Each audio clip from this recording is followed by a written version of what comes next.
Fala galera, beleza? Aula 6, vamos falar de competência. É um assunto que eu vou falar mais devagar, eu vou tentar ir bem assim, explicando com calma para vocês. Por quê? Porque eu vejo ao longo dos treinamentos que eu fiz nesses, 15 anos, eu vejo que é um tema que o pessoal erra, por mais básico que seja. E o pessoal que eu falo não é um aluno iniciante, é aluno até de prova oral. O cara que já está garantido numa prova oral. Eu vou falar de um exemplo aqui concreto para vocês terem uma ideia.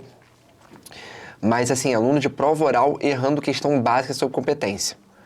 Então, é um tema que pode ser... É mais provável que seja cobrado do que inquérito? Não. Ele é mais provável que prisões? Não. Mas ele vai cair. Caiu uma questão... A primeira questão discursiva da prova passada foi sobre competência. É um tema que chove jurisprudência. Então, se você for estudar, eu selecionei várias aqui. Foram muitos slides de jurisprudência, algo que não é comum, assim, eu selecionar tantos numa matéria, num assunto. E vocês têm que se manter atualizado. Eu faço um compromisso com vocês, assumo um compromisso com vocês de estudar, de fazer uma revisão de jurisprudência perto da prova, para a gente fazer um pente fino, analisar as mais importantes. Vou fazer isso com vocês. Mas, de qualquer forma, quando você for estudar competência, preste bastante atenção em jurisprudência, tá? Porque chove jurisprudência sobre esse tema. Eu estou fazendo essa advertência, que a galera erra, mas aqui vai mais uma dica de preparação, não é nem de estudo em si, né? Do estudo em si, é da sua preparação, da tua trajetória. Não crie na sua cabeça obstáculo. O que isso quer dizer? Pensar assim, eu sou ruim nesse assunto, esse assunto é difícil, eu não sei direito civil, eu não sei competência em processo penal. Pessoal, esse bloqueio, isso que eu estou falando é neurociência, não é achismos do Augusto, é neurociência. Se você coloca na sua cabeça que você é ruim no assunto, o seu cérebro vai buscar confirmação dessa sua fala, desse seu pensamento. E você cria bloqueios de antemão. Eu não sei se eu já falei sobre isso, é porque foram várias dicas, né, que eu dei ao longo dessas aulas, mas é muito importante que você preste atenção nessa ideia de não ficar repetindo para você que você é ruim. Se tem um tema que você tem dificuldade, você fala, vou enfrentar, vou vencer e vou perder dificuldade. Eu já falo no meu caso, tá? Na minha realidade de prova. Eu errei, eu tirei notas menores nas matérias que eu mais sei, em várias provas. Talvez por falta de humildade, talvez por ter prestado atenção, por não ter essa história de, não sei essa matéria, não vou estudar. Não, eu não sabia, eu ia lá, enfrentava, e acabava que chegava na hora da prova, eu tirava uma nota maior do que aquela que eu me julgava conhecedor. Então o concurso pode te trazer algumas surpresas nesse sentido, e eu quero que você tire da cabeça, não fique repetindo para você essa história de não sei, tá? Competência é um tema que o pessoal erra porque não estuda, erra porque não sabe sistematizar, principalmente na cabeça, e aí a importância da minha aula, talvez, da maioria das aulas, a maior importância é a sistematização do tema. Se eu organizo em slide, eu organizo na cabeça de vocês um pensamento, uma ordem de raciocínio, isso aí vai te fazer assimilar melhor o tema, tá beleza? Vamos lá para a aula em si. Eu não fiz o roteirinho porque o assunto é competência, aí você cria o roteiro de acordo com aquele índice da aula, né? Eu não fiz porque eu quero que você crie de acordo com o seu material. Aqui é tudo competência, não tem vários temas. E aí, dentro de competência, você organiza como você quiser, tá? Vamos lá. Primeira coisa, gente. O artigo 69 do Código de Processo Penal, ele tem alguns parâmetros, só que ele não ajuda muito a sistematizar. Ele traz a organização da competência, os critérios para a definição de competência, mas ele não ajuda a sistematizar. Então, eu criei um roteirinho aqui de perguntas para quando você quiser definir uma competência, tiver em dúvida, você adotar esse roteiro, você lembrar desse roteiro. Você precisa decorar tudo? Não. Mas se você ler várias vezes, provavelmente você vai assimilar e você vai lembrar dessa ordem, tá? Porque faz sentido, tá? São 6 itens, mas todos fazem sentido, você vai ver. Vou fazer primeiro as perguntas, vou ler as perguntas para vocês, depois vou explicar cada uma delas e a ordem. Foro por prerrogativa de função. Existe, quando eu vou definir a competência, né? Essa lista aqui, essas perguntas, é para fixar a competência. Qual é o juízo competente? Primeira pergunta. Existe foro por prerrogativa de função? Segunda pergunta. Qual é a justiça competente? Terceira pergunta. Qual é a comarca competente? Quarta. Qual é a vara ou o juízo competente? Quinta. Qual é o juiz, não o juízo, juiz competente? Sexta, para onde vai o recurso? Vamos lá. Primeira coisa, por que eu coloquei em vermelho foro por prerrogativa de função e qual é a justiça competente? Eu coloquei em vermelho porque, dependendo do caso, você vai ter que inverter essa pergunta. Vamos lá para um exemplo concreto. Augusto, primeiro eu tenho que saber qual é o foro por prerrogativa de...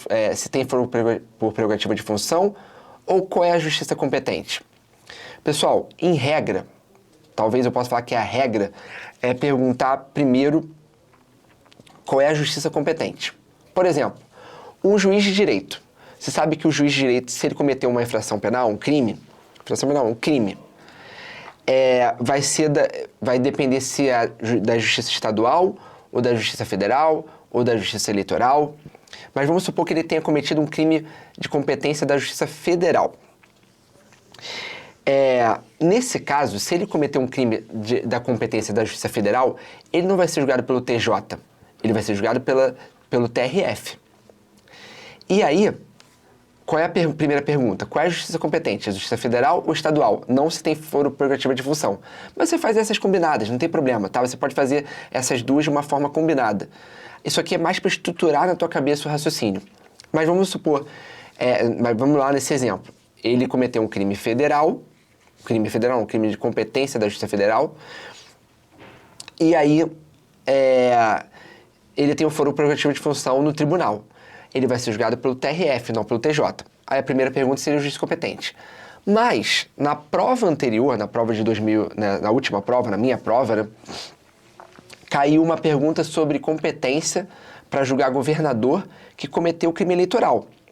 A gente sabe que tem jurisprudência, não estou entrando nesse mérito ainda, tá? A gente vai falar sobre competência da justiça eleitoral na aula seguinte, que eu vou dividir em 2 aulas sobre competência. Então, vou deixar alguns temas para a aula seguinte, para não ficar muita coisa na sua cabeça. E aí é o seguinte, eu estou só dando um exemplo para você se situar nesse roteiro. Vamos lá. Agora, no caso do governador, como caiu na prova passada, a gente sabe que é o STJ que julga o governador. E aí, a primeira pergunta seria se existe foro por prerrogativa de função para julgar esse governador. E depois, qual é o juízo competente, se fosse o caso, né? Mas aí fica só no TJ mesmo, o governador no TJ. Eu estou só dando um exemplo que aqui a gente não começa pelo qual é a justiça competente, a gente começa por foro por prerrogativa de função. Presidente, vai para o STF. Agora, por exemplo, uma pessoa que tem deixa eu ver, um caso, um desembargador cometeu um crime eleitoral, ele vai ser julgado pelo TSE, não pelo STJ, entendeu? Aí, mas de qualquer forma você faz combinado, tá? Foro prerrogativa de função e qual é a justiça competente. Tem foro prerrogativa de função? Não, não tem. Qual é a justiça competente? É federal? É eleitoral? É estadual? Beleza, respondi essa pergunta. Vamos para a seguinte. Qual é a comarca competente? Aqui tem a ver com competência territorial. Qual é a comarca? A gente vai definir de acordo com a competência territorial que a gente vai ver no slide seguinte como se define. Qual é vara ou juízo competente? Definida a comarca, definido o território, né? Definida aquela comarca que é competente pela competência territorial, eu vou ter que perguntar se existe alguma vara, se existe mais de uma vara, né? Não vara única, e se existe mais de uma vara, se existe alguma especializada, por exemplo, vara de violência doméstica familiar contra a mulher, vara da criança e do adolescente, como é a VECA aqui no Rio, vara de execução penal, tem vários casos de varas especializadas da Fazenda Pública, tem várias, alguns exemplos de varas especializadas que a gente vai ter que, depois de saber qual é a comarca, depois de saber qual é o território, a gente vai definir dentro da mesma comarca qual é a vara especializada, qual é a vara competente. Depois de vara competente, qual é o juiz competente? Eu já falei de juízo, mas eu vou falar de juiz competente. Agora, depois de definir qual é a vara, aí como é que eu vou definir o juiz? Por distribuição, né? Tem mais de um juiz da mesma vara competente, da vara de fazenda pública. Como é que eu vou saber qual é o juiz competente? Por distribuição. E depois, para onde vai o recurso? Aí é uma questão de competência recursal, competência funcional, e aí, isso aí a gente não vai falar de recursos nesse curso a princípio, tá? Vamos esperar, vamos ver se tem alguma coisa específica no edital, mas não vale a pena ficar perdendo tempo com recurso, porque, sinceramente, não é provável que caia, né? Se for o caso, no final, sobrando tempo, aí a gente fala sobre recurso, mas é bem improvável, não caiu nenhuma questão de recurso na prova passada. E nem na de 2012. Vamos lá. Para definir competência territorial, galera. Isso aqui é o exemplo que eu falei dos alunos errarem. Eu perguntei, na última prova oral que eu fiz preparação, que foi a prova de São Paulo, prova oral de São Paulo, eu preparei, sei lá, eu fiz a arguição de mais de 30 candidatos, mais de 30 alunos. E aí eu fazia essa pergunta que eu vou fazer para vocês agora. Gente, mais de 50% errou. Não sabia nem como começar, apesar de ser uma pergunta básica. Como é que se define a competência territorial de acordo com o CPP? Qual é o critério para a definição de competência territorial pelo CPP? E aí a pergunta era, candidato, exatamente essa, para definir a competência territorial, qual é o critério adotado? Aí a pessoa, como assim? Qual é o local em relação ao local do crime? Aí eu ia mais especificamente. Em relação ao local do crime, qual é o critério adotado em regra no CPP? A maioria se enrolou. Pessoal, olha só. Em regra, para a definição de competência territorial, eu vou para o local da consumação. Em relação ao local do crime, eu vou para o local da consumação. Ou seja, para a definição de competência, eu verifico onde o crime se consumou. Beleza. Eu tenho a regra, essa é a regra. Aí, como é cobrado na prova também, e numa prova objetiva, é grande a possibilidade de cair. Existem exceções. Quais são as exceções? Homicídio plurilocal. O que é homicídio plurilocal? A ação em um local, uma determinada comarca, e o resultado se dá em outro. A pessoa atirou em um local e a morte aconteceu em outro. Qual é o local, qual é a comarca competente? Vai ser a regra da consumação? Não. Vai ser o critério da ação, o local da ação. O STJ já explicou sobre isso. Pessoal, no caso de homicídio, para a questão probatória, é aconselhável que o juízo competente, a instrução criminal, ocorra no local da ação. Além disso, além da questão probatória, a gente tem a comunidade afetada. Você concorda que a comunidade afetada é muito mais aquela onde aconteceu a ação? Por exemplo, o disparo de arma de fogo, onde a execução do crime aconteceu? Então, excepcionalmente, no caso de crime de homicídio plurilocal, se entende que o juízo competente não é o local da consumação, mas o local da ação.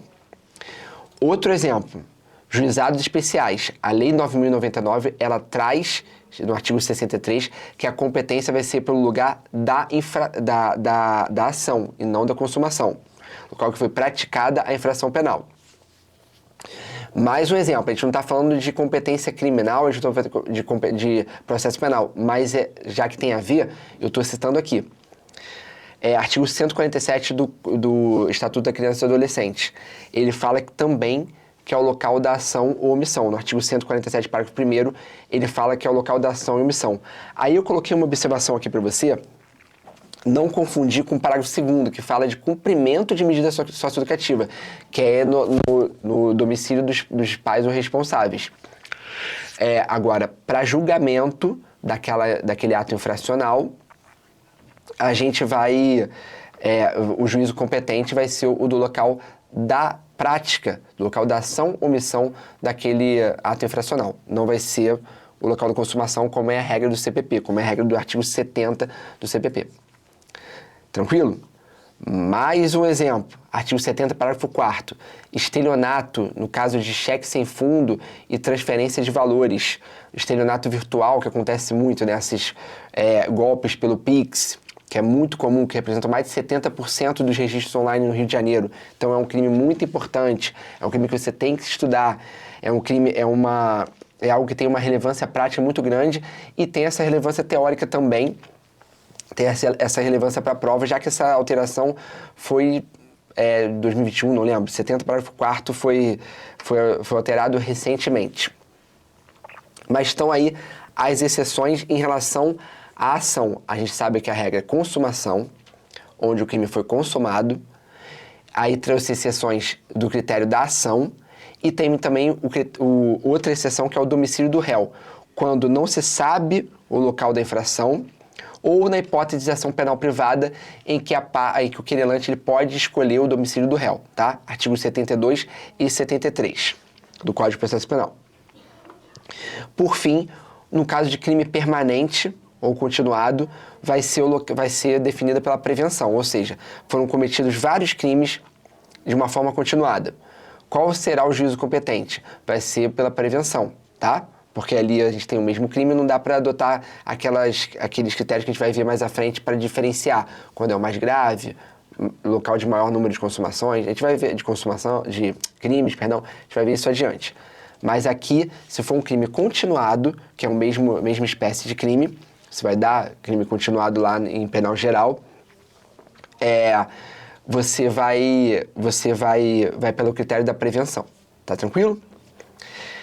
Seguindo, gente. Aí falei aqui do 70 parágrafo 4º, foi incluído em 2021, então é uma alteração relativamente recente. Aí você pode pensar, 2021 recente, a gente vai fazer a prova em 2025, 2026. Quem faz a prova é uma pessoa, já te falei, não é um estudante de concurso necessariamente. Então, um cara que viu uma alteração em 2021, para ele aquilo ali é recente, para aquilo ali tem uma relevância prática, ele pode trazer sim, achando que é um tema quente. Mesmo que para você não seja mais, já falei isso em outra aula. Mesmo que para você seja um tema batido, porque você está vendo isso toda hora e você estuda desde 2020, já viu que foi lá em 2021 e está em 2025. Mas, para o cara pode não ser. Então prestem atenção, isso já aconteceu. Eu já falei para vocês, ficava muito na minha cabeça de concurseiro, não de professor, né? Mas de concurseiro, tem que estudar só o que tá ali em 2025. Só o que caiu por último. Aí tem muitos professores que falam, só é para cobrar, é para dar jurisprudência nos últimos 6 meses, porque é o que mais provável de cair. Realmente é o mais provável de cair, mas pode ser que eles cobrem uma mais antiga, tá? Nada impede isso. Seguindo, gente, eu coloquei uma atenção aqui, por mais que seja uma matéria, seja um assunto de penal, eu chamo a atenção aqui para você concatenar as ideias e para que você não confunda na hora da prova. Uma coisa é o critério para fixação de competência territorial, que eu já falei que, em regra, o CPP traz que é o local da consumação. Outra é o lugar do crime de acordo com o Código Penal. Para evitar a impunidade, o Código Penal traz o princípio da ubiquidade, o critério da ubiquidade, ou seja da ação ou resultado em relação a estados, né, a países, a gente adota o critério da ubiquidade, o local da ação ou se a ação ou resultado aconteceu aqui no Brasil. Então a gente tem que lembrar que uma coisa é a ação ou resultado, outra coisa é a definição para competência, para prescrição também, né? Que a gente tem o momento, por exemplo, para definir se a pessoa era menor de idade ou menor de idade é o momento da ação. Então a gente tem outro critério lá. Aqui é a consumação. Não confunda, cria a diferença na sua cabeça. Pode colocar aí no seu resumo. Penal é uma coisa, processo penal é outra, tá? E eu estava falando de competência interna em relação ao país como um todo, não em relação a... no direito penal, ele fala em relação ao Brasil com os outros estados. Aqui, para fixação de competência territorial, é uma competência interna. Por isso que eu botei aqui. Aqui eu estou falando de fixação de competência territorial interna. Aqui na aula de processo penal, nessa aula 6. Seguindo, galera. Outra confusão. Outra pergunta que eu fiz em prova oral, que muitas pessoas preparadas, muitas pessoas que já estavam numa prova oral, já tinha passado por objetiva, por discursiva, pessoas que estão preparadas não só para essa prova de São Paulo, mas em outras provas que eu fiz essa arguição, a galera erra bastante, errou bastante. Qual é o critério em relação ao território para a fixação da atribuição do delegado de polícia? Qual é o delegado de polícia com atribuição para a lavratura de um APF? É o delegado de polícia do local da prisão. Não é o local da ação, não é o local da consumação. É o local da prisão, galera. Não esqueça isso, tá? Isso é inadmissível com uma pessoa que estuda para delegado de polícia, erre isso. Não dá para errar mais. Você nunca mais vai errar. É o local da prisão. Vou dar um exemplo aqui. A pessoa foi, como já aconteceu um exemplo recente meu. A pessoa cometeu crime aqui na Praça de Tiradentes, no centro, foi perseguido e preso lá no mesmo dia, lá em Manhuaçu, em Minas. Teve uma diferença aí de quase 24 horas, mas foi no mesmo dia. Ele cometeu aqui 1h da manhã, meia-noite tanto, e foi preso lá em Minas 11 horas da noite, 10 horas da noite. Qual é o delegado com atribuição para a lavratura do auto de prisão em flagrante? É o do centro do Rio? É o da 5ª DP? Não. É o de Manhuaçu, que é o local da prisão, tá? Se você não quiser decorar, vamos tentar entender o raciocínio aqui. A pessoa foi presa num dia, vamos supor lá em Minas, para transportar várias horas. Ela foi presa lá, já prendi um cara em Salvador, estava em Vitória, pedi ajuda da agente da Polícia Federal que trabalha no aeroporto de Salvador, ela prendeu o cara lá, ele estava embarcando para a Itália. Para trazer para Vitória, na época eu era delegado do Espírito Santo, né? Hoje eu sou delegado do Rio, na época eu era delegado do Espírito Santo, para trazer para Vitória, mais de um dia, sei lá quantas horas demora de viagem, ou um dia, não lembro. Gente, é razoável que ele apresente para o delegado de Salvador. Por quê? Por questão de análise da legalidade, por uma questão de análise imediata, pelo prazo para nota de culpa, que 24 horas, né, que a gente já deu na aula 3, se não me engano, por todos os prazos, para todos os controles de uma medida que tem, olha aí, vamos concatenar a ideia, que tem uma cláusula de reserva de jurisdição relativa, ou seja, o delegado dá a primeira palavra, o delegado decide se vai prender ou não, e o juiz depois define isso, verifica se é legal ou não aquela prisão. Então, por uma questão de controle, por uma questão de respeito aos prazos processuais, aos prazos da prisão em flagrante, é razoável você pensar que ele seja apresentado pro delegado do local da prisão e não local da ação ou consumação.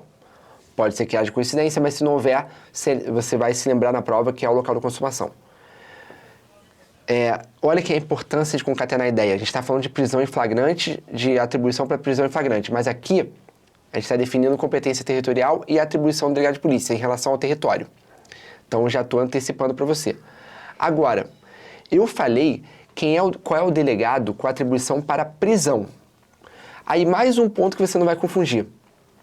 Qual é o delegado, qual é a delegacia, qual é o delegado que vai investigar o crime? Uma coisa é o que vai lavrar o APF, a outra é que vai investigar o crime. O delegado que vai investigar o crime vai seguir a regra da competência territorial. Se o juiz é o da comarca do Rio e não de Caxias, o delegado vai ser do Rio. Vamos supor que tem uma delegacia de defraudações, de homicídios, tá?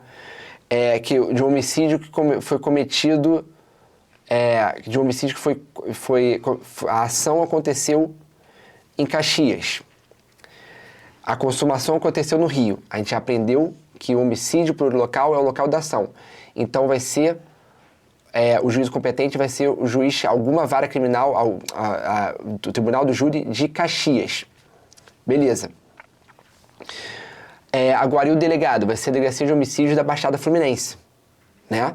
Esse é o delegado com atribuição, porque o Delegacia de Homicídios da Baixada Fluminense responde investiga todos os homicídios ocorridos na Baixada Fluminense. Entendeu? Deu para entender? Aí vamos supor que algum delegado faça um APF lá. O delegado de Manhuaçu fez o APF daquele feminicídio. Qual vai ser o delegado com atribuição para investigar esse feminicídio? Vai ser o delegado da Delegacia de Homicídio da capital do Rio. Porque lembra, no meu exemplo, o feminicídio foi cometido na Praça Tiradentes, no centro do Rio. Então, quem vai investigar vai ser a Delegacia de Homicídios da capital. Não precisa saber, por enquanto, isso acho que não vão cobrar, né? Não faz sentido que você saiba atribuições internas, né? Qual delegacia tem atribuição. Não lembro de ver isso ser cobrado, mas estou explicando em relação à competência. Se eu falei que o delegado de polícia com atribuição para investigação, não para prisão em flagrante, para investigação, ele segue o critério de competência, ele segue a regra de competência. Se o crime foi cometido aqui, a ação, o homicídio, né, foi aqui, eu já falei que o homicídio por local é uma exceção, é o delegado de homicídio da capital que vai investigar esse homicídio, esse feminicídio, que era o caso concreto. Não o de Manhuaçu. Deu para entender? Então, foi feito o APF lá, o delegado de lá remete pro delegado daqui o procedimento para que ele toque, para que ele siga com o inquérito. Tranquilo? Não confunda essas coisas. Recapitulando aqui rapidinho para a gente fechar o bloco. Qual é a regra para a fixação de competência territorial? Local da consumação. Existem exceções. Quais são elas? Lei 9.099, infração de menor potencial ofensivo. Ato infracional, competência para julgar ato infracional. Homicídio por local, tudo isso é o critério da ação, não da consumação. Critério em relação ao domicílio do réu. Se for local indefinido do crime, se for uma ação penal privada, o querelante pode optar pelo domicílio do réu. Crime permanente continuado, prevenção, vai ser o critério da prevenção. Qual mais a exceção? Estelionato com transferência de valores ou cheque sem fundo, domicílio da vítima, tá? Tem todas essas exceções à regra da consumação. E em relação ao delegado de polícia, qual o delegado com atribuição para PF? Local da prisão. Qual o delegado com atribuição para investigação, para instauração de inquérito, para fazer uma portaria para instauração de inquérito? Vai seguir a regra da competência, tá? E dentro de cada comarca, de cada juízo competente, a gente pode ter uma definição interna de delegacias especializadas ou delegacia de bairro, tá? Aí vão ser vários critérios que eu acho que não vale a pena cobrar, passar para vocês desde já, a não ser que eu perceba que vai ser uma tendência, que pode ser, que seria cobrado o regimento interno, a norma interna que define essas atribuições, aí a gente fala sobre isso. Tranquilo? Vamos lá agora, vamos fechar esse bloco aqui. No bloco 2, a gente continua sobre competência absoluta e relativa.